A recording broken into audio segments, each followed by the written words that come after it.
అందరికీ నమస్కారం. నేను మీ గోపాల్ అయ్యంగారిని. శ్రీమతే రామానుజాయ నమః. ఏమండి, ఈరోజు రోహిణి నక్షత్రం, హస్త నక్షత్రం, శ్రవణ నక్షత్రం, ఈ 3 నక్షత్రాలు ఏ నక్షత్రం ఉన్నా సరే ఆ రోజు నా పనులు ఏవైనా ఉన్నాయో అవి జరగాలి అంటే, నక్షత్రం అంటే ఏమిటండి? మన ఆలోచనలు.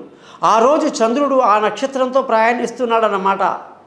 కాబట్టి ఆ నక్షత్రానికి అధిదేవత ఎవరు అని కానీ చేసుకుంటే రోహిణి నక్షత్రానికి చక్కగా చంద్రుడు అన్నమాట. రోహిణి, హస్త, శ్రవణం ఈ 3 నక్షత్రాలకి చంద్రుడు అధిపతి. చంద్రుడిని నెత్తిలో పెట్టుకుంది ఎవరండి? సాక్షాత్తు మహాశివుడు. కాబట్టి అందుకే కదండి ఆయన చంద్రశేఖరుడు అయ్యాడు.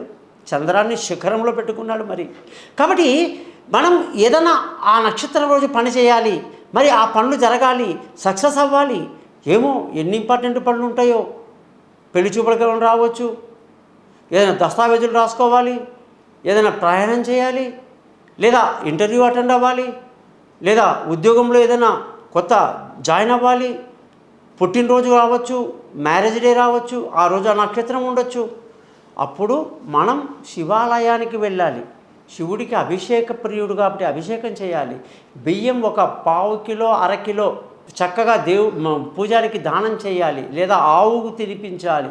తర్వాత 10 సార్లు ఈ నక్షత్రం ఏదైతే ఉందో 3 నక్షత్రాలకి మంత్రం ఏదైతే ఉందో, దదిశంక తుషారాభం క్షీరోదార్ణవ సంభవం నమామి శశినం సోమం శంభోర్మకుటభూషణం 10 సార్లు చదువుతూ శివాలయంలో ప్రదక్షిణ చేసుకుంటూ అభిషేక ప్రియుడైన శివుడికి అనేక రకాలుగా అభిషేకం చేస్తూ, వీలైతే ఇంట్లో కూడా చేస్తూ ఎప్పుడైతే చేస్తారో మీకు ఈ రోహిణి, హస్త, శ్రవణం పడకపోయినా, మీ జాతకానికి అనుకూలం కాకపోయినా కూడా ఆ నక్షత్రానికి అధిపతి చంద్రుడు శివుని యొక్క మాట వింటాడు.